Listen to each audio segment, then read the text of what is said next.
Happy Sunday. Hey, what's going on? What's happening? What's happening? Sure. So, welcome to another episode of Just Cuz.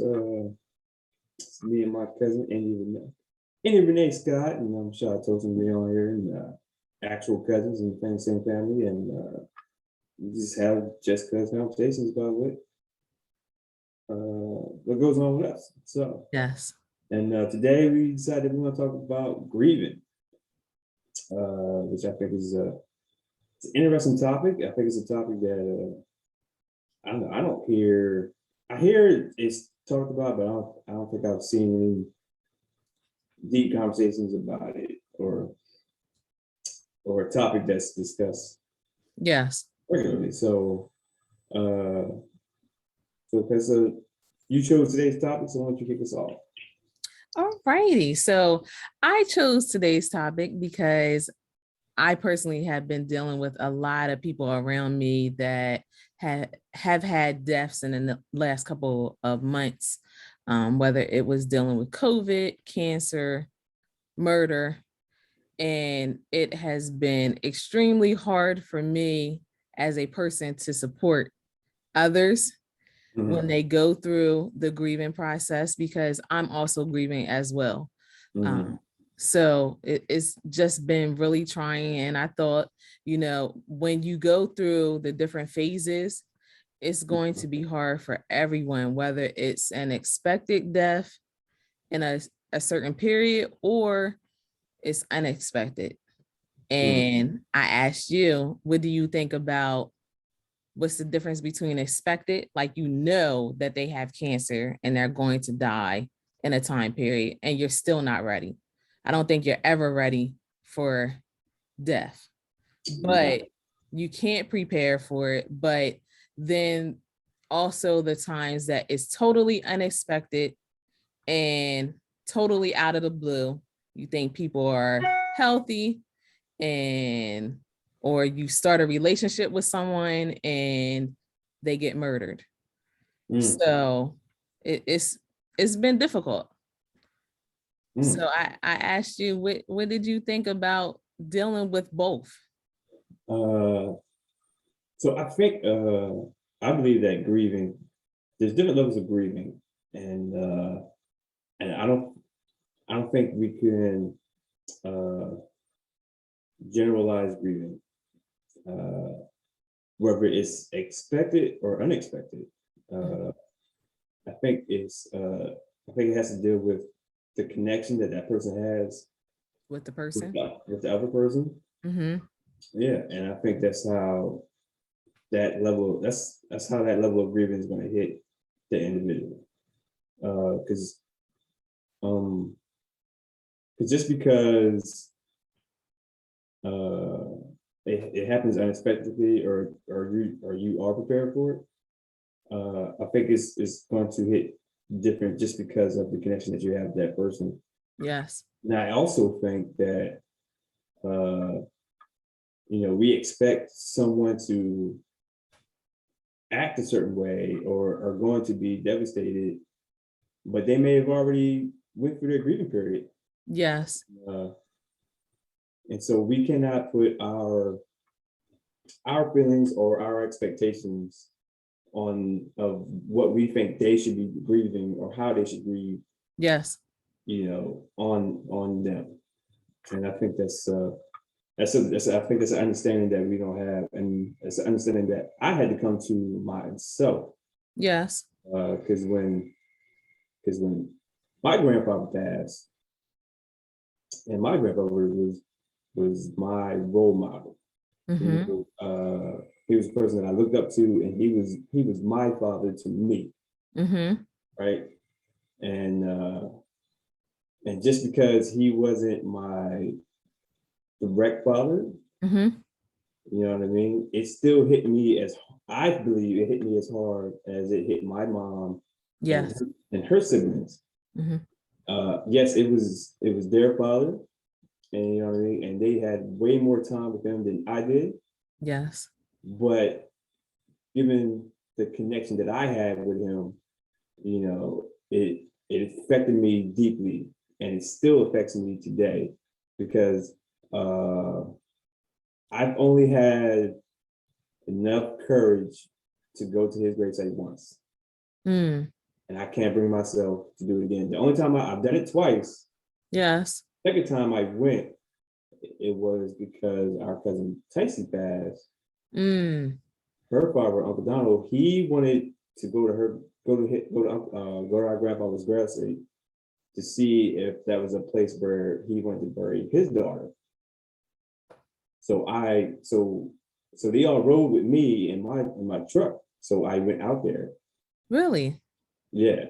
And so I went out there because of him, but I was the only one to remember where his gravesite was.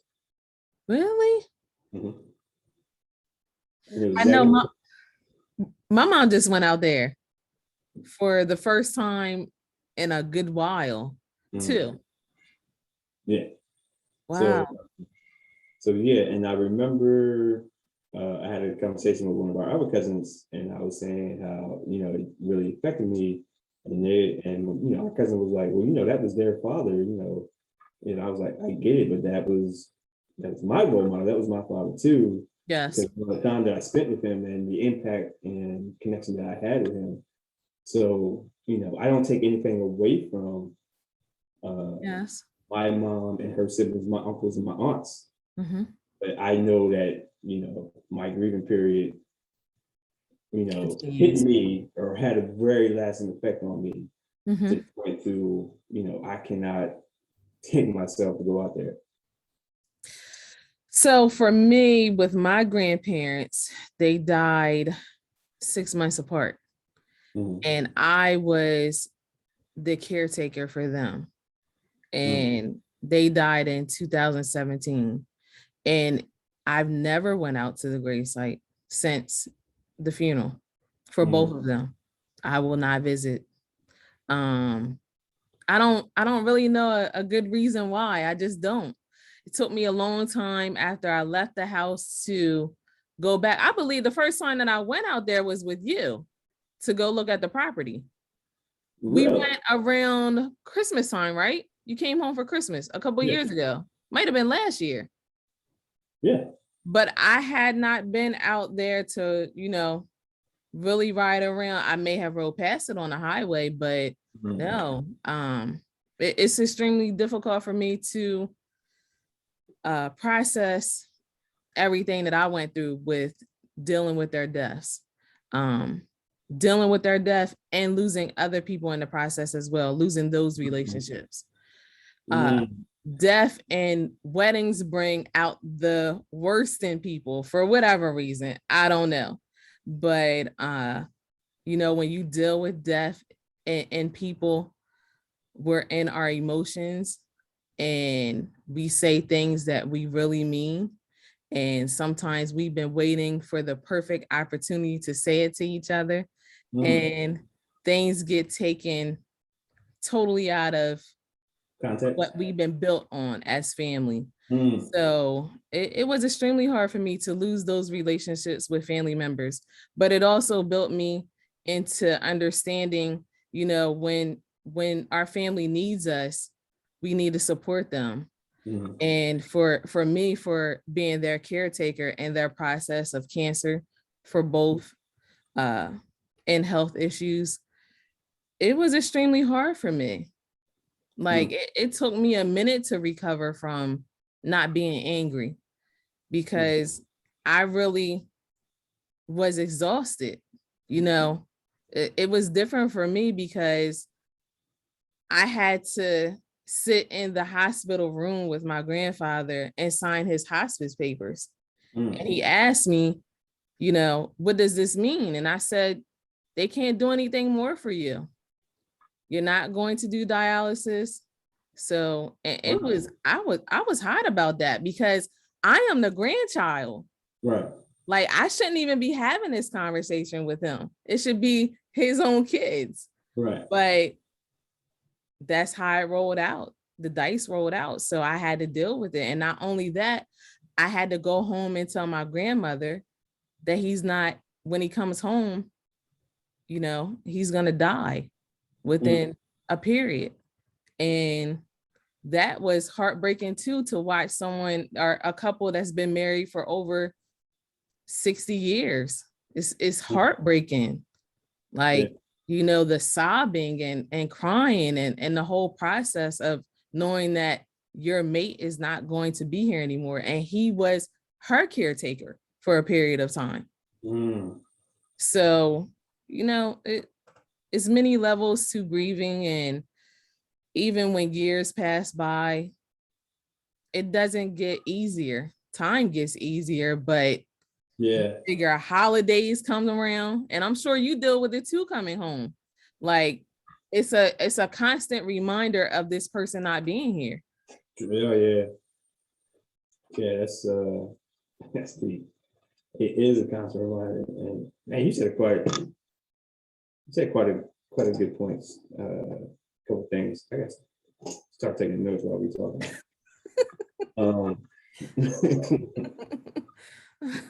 Because you hit on you said a couple of things that they got me thinking. And you know, one, you being a granddaughter, and you know, it was like you feel that the immediate children should be taking care of this and having these conversations or handling this business, and not be you. You know what I mean? And then, you know, I think, like, you know, for whatever reason why it happened the way it happened, but you know, it's different instances where it may be that the immediate children couldn't bring themselves to Yeah, speak, I had to come to that. Yeah. you know what I mean? Like, you know, talking, you know, when I was talking earlier, like, you know, that's their parents, and you know, the level of connection, like they may not be able to bring themselves to be like, to be in that area, be in that situation, or you know, or have the strength, you know, to be there and you know, handle that business while they're there, you know. So I mean, I don't know why, or I'm not asking why, but you know, that could be a reason. What else did you hit on? Like, oh man, It's a lot. It's yeah. definitely a lot. Like, you lose relationships with people. Like, for instance, I had my grandmother's sister. They had so much of a strong connection. She didn't even come to her funeral. Mm.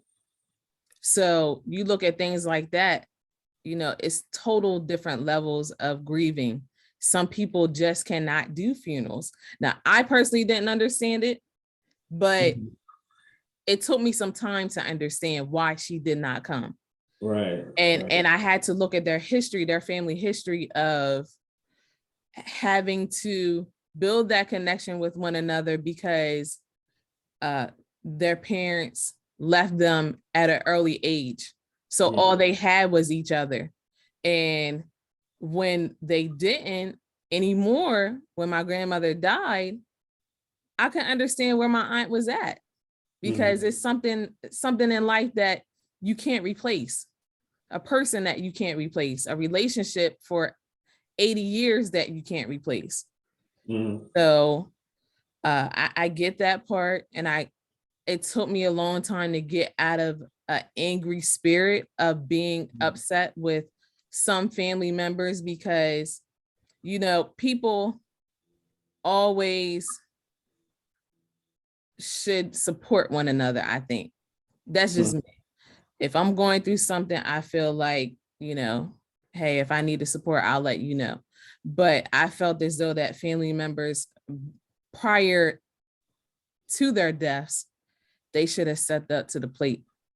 And I feel like that the weight fell on me to make sure that things were done and that they were taken care of. Like, for instance, going to do their grocery shopping, or taking out their trash, or just being there knowing that my grandfather just died, and stepping up to the plate and saying, you know what, I have to be here for, you know, whoever. And I struggled with that for a long time. I was really angry, because I felt like, you know, if you are their child, step up to the plate. This is your parent. Why not? But then also you have to look at their family history, meaning the history of their relationship. And if a child felt like that their parent didn't support them in their early childhood and they carry that through their lifetime, then they're like, I don't really like them like that. Like, you're forced to deal with each other at that point. You're forced to deal with your emotions and your history. And some people aren't ready for that. Oh, yeah. Yeah.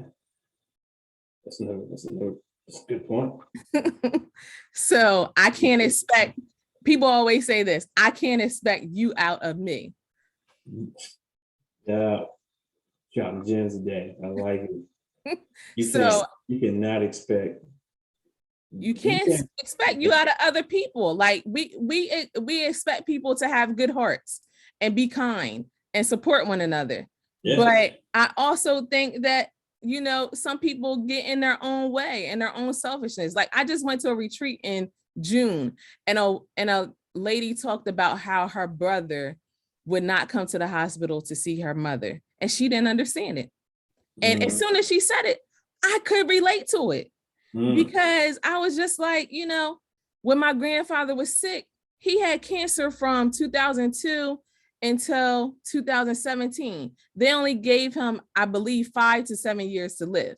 So, you know, he went through a great grace period.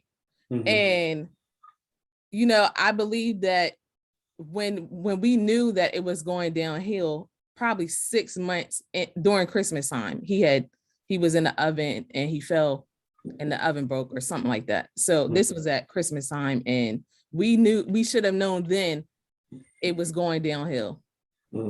So I felt as though that family members should have said, you know what, if I had to move in, if I had to be down here every day, then that's what I'm going to do. And I felt like it didn't happen that way. And it made me so angry. Right. And so that's another thing. So we talk about, you know, it made you angry, but that anger, how long did that anger stay in you? How long did it take you? I'm not asking you, but I'm just saying, like, you know, things that you probably don't think about.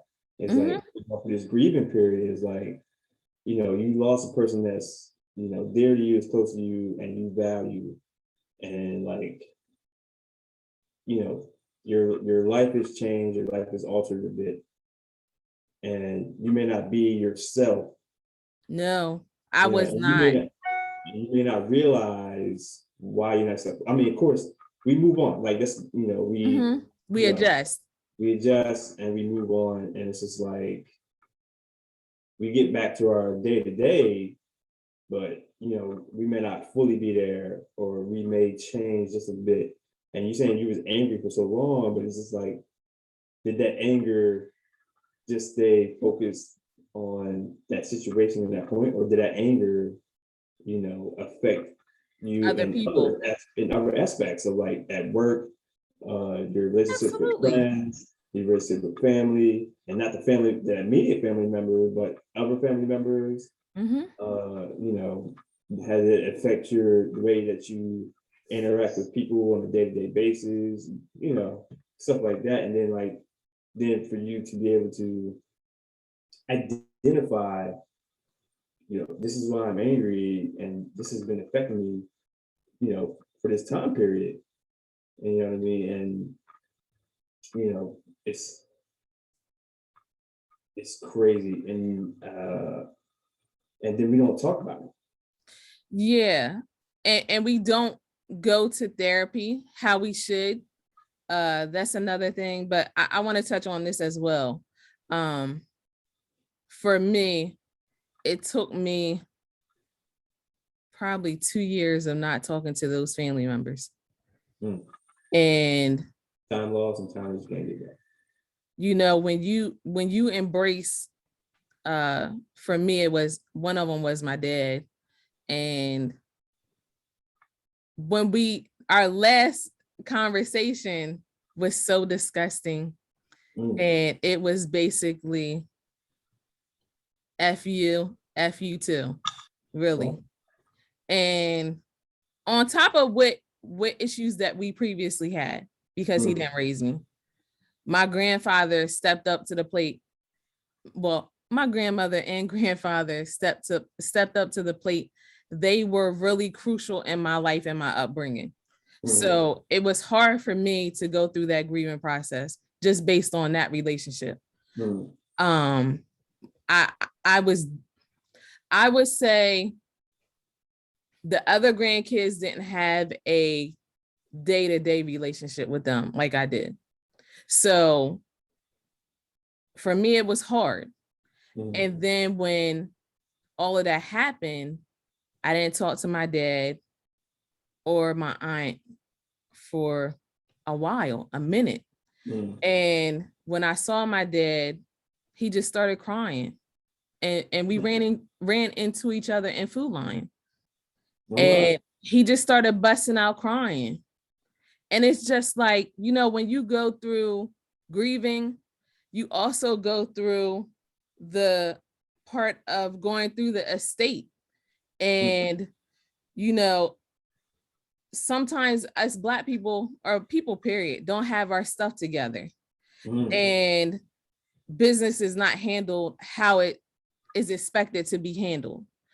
And for me, that played a part in it as well, because for me, my grandparents it was never about money for me or property. It was about, if I could choose between money and having them here for me and my kids, I would have them here.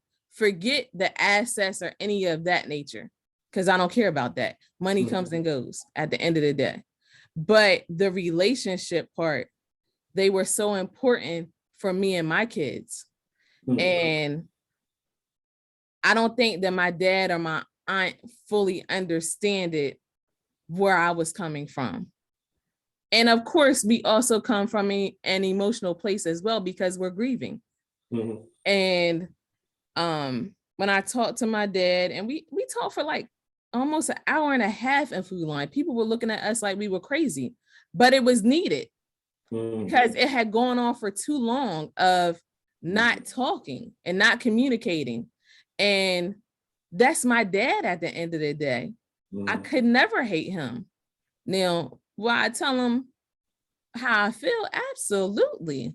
But, you know, I think we should have those honest conversations with our family members as well, like how we feel. Like, you made me feel like this. Okay, well, you made me feel like this too, to get a better understanding. But when you throw assets and different things, like I've heard of people arguing over jewelry with other families, or clothes, or it's just stupid stuff. I would label it as stupid. But then when you get into the big stuff about property and money in the bank and all that stuff, then it gets real tricky. And people think that they're entitled to different things just because they're related to them. And or they feel like, oh, well, that's my parent, it's mine. And, you know, if it's not written down in a will for Delaware anyway and filed, it's not official. So they're not going to follow what was already written down and wrote up by an attorney. I want people to understand that too. Like, that was a hard lesson for me. That I want everybody to get their paperwork in order at this point that's around me. Get your wills in order and get the right power of attorney and the right estate person that's going to handle your business appropriately. Like, I've already talked to my oldest about that situation and how it went down. And she saw it. Don't argue with your siblings over money and assets. Yeah, that's definitely another conversation, another topic. We're talking about wills and trusts. That's definitely another topic. Whole nother topic. Whole nother conversation with another topic. Because wills, trust, and life insurance. Life insurance. That is, you know, things that, anyway, I'm not gonna get into it, but man, that's a whole nother topic. A whole other topic. But yeah, I think you know, when you it's especially when it's like still fresh, when that person or those individuals have passed on, like you're still deep into that grieving process. So, to have, to go through those feelings, and we're already a community that's, you know, hard to have hard conversations. That's what, But it's needed. It's needed, but it's hard conversations, so it's hard to have. But you're grieving, you're already, in your feelings, and you're, now you're in this part where you're trying to figure out this business, or take care of the stuff that's left over or that's left behind. And now it's, entitlement starts to settle in, and I think I deserve this, or I should deserve that. And then it gets real crazy. I'll know, say this. That water gets real murky. Man, if I haven't learned anything about people from this experience, it gets crazy. People get crazy. People come out of the woodworks thinking, I deserve this. You never called them. How do you deserve anything? You wouldn't even pick up the phone to say, how are you doing? But you want money. It's crazy. I don't get it. I really don't. Yeah, it's difficult. And then you like we're getting into this topic again, but that person might be, that situation that person, we don't know what that situation that person's going through, or where this may, or this may put them in a different position, may put them in a better position. But we have our own expectations, we have our own feelings of how, well, first of all, you might not even feel like this is important right now. This is not like, this is, that affects your behavior. Because you're coming and talking to me about, you come and talk about this, but that's not even, absolutely, that's not a priority for me. Yes. That's not important to me right now. What's important is that that you're trying to get through this grieving period. Yes. Or you're trying to get through some of this grieving part, the hardest part of the grieving period. And then, when you're in a better mindset, then, it can be a little easier to have that conversation about that stuff. But, but for someone else, they trying to handle that now and get that stuff down, because I get that part too. So you live in different states, and you may not want to come back up here anymore and all of that good stuff. But I definitely believe that you should communicate with your family, but also understand that there is a grieving period, or a process, I should say, because like I said, it never gets easy. Like I noticed when that first year, you get through a birthday, and then here comes Father's Day, or here comes Mother's Day. Like you get a break in between, and then like for us, it's my grandmother's birthday, my Mother's Day, Father's Day, my grandfather's birthday this month. Their anniversary is this Friday, would have been this Friday. And then we get a little break, and then here's Thanksgiving. Right. And then there's Christmas. So it's boom, boom, boom, boom, boom. And it's like, once you get it out of your mind of not thinking about them, trying not to think about them, here comes Thanksgiving. Oh my gosh. And it's just like, it sends you into a deep depression. I know for me, like that first 2 years, I didn't want to be around anyone. I didn't even want to leave the house during the holidays. You wouldn't even know it. Would you? Do you remember? Yeah, so because when you said that, like that is crazy. Because now I'm thinking about, when when my grandfather passed, my grandfather, your great grandfather, Mm-hmm. was that the catalyst that caused me to be So distant so at this? certain Yeah, times, or yeah. family reunions too. We got to But throw that in there. that's that was definitely a catalyst to our family meetings because he was a nucleus of our family. So Absolutely. everyone, gravitated back to him every year. And he was the reason why, the whole family got together. You Mm-hmm. know what I mean? Every year it was the same time. You went out. Are you there?